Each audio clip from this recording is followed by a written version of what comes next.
ঘটনাটা ঘিওরের ওই একটা দলিল লেখকরে কিছু কাজ দিছিল লোকটা। পরে শুনলাম যে বিভিন্ন দল করে তো কাজ দিছিল, কাজটা গড়িমসি করছে দেখা ওর দাড়িটারে ধরে টান দিছে। এক প্রকারে কিন্তু ঠিক আছে, এক প্রকারে ঠিক আছে। না না না, এই কাজটা করাটা ঠিক হয়নি। ঠিক আছে, এক প্রকারে ঠিক আছে। এলাকার মানুষের কথা তো শুনতে হয়। এটা আপনি ওদিকে আইবেন, ব্যবসা বাণিজ্য করবেন, কথাটা শুনবেন না? দাড়ি ধরে টানাটা ঠিক হয়নি, কিন্তু এলাকার মানুষের তো আপনার দাম দিতে হইব তো। আপনার আইসেন, বাইরের থেকে আইসেন, দোকানদারি করেন হেনে বিষয়টা।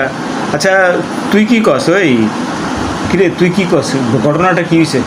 ধর বেটা, তোর তো দাড়ি নেই বেটা, দাড়ি ধরে টান দিলে বুঝতি বেটা। খবরটা দেখ কেমনে মারছে, এটা দেখ আগে, তারপরে কথা কর।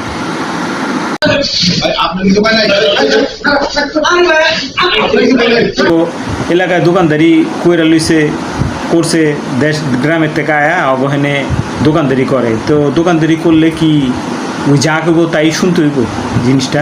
ওর দাড়িদের টান দেওয়াটা ঠিক হয়েছে? লোকটার এরকম আর একটা সম্মান আছে না, মানিজ্যত আছে না একটা। দাড়িলাম গো সুনত, এই জিনিসদের টানাটা এটা এটা এটা কাজের কাজ করছে। তোর মাথা আসলে এটা কেমনে তুই এটা কইতে পারছ? এটা আসলে ঠিক হয়নি, দাড়িদের টান দেওয়াটা ঠিক হয়নি।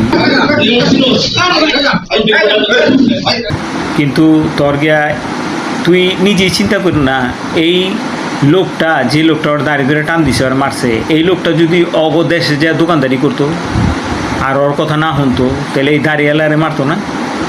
তুই যে এলাকায় থাকবি, আইসোস বিভিন্ন দেশ গ্রামের থেকে, বিভিন্ন জায়গার মানুষ বিভিন্ন জায়গা যায়, ওখানকার যারা লোকাল, যারা স্থানীয়, অগরে তোর সম্মান করতে হইব, তো সম্মান করতে হইব না? তোর আপদ বিপদে তো এরাই আইব, তোর সম্মান করবি। মারাটা ঠিক হয়নি, মারাটা অন্যায়, এটা খুবই অন্যায়, এবং দাড়িদেরও তো চরম অন্যায়। হ্যাঁ, কিন্তু মারাটা কিন্তু ওই তো ওরে তো ধরছে, তো পরে পুলিশ ধরে ফেলাইছে। এই অন্যায়কারীদের তো ছাড়া যায় না, বুঝছ নাই?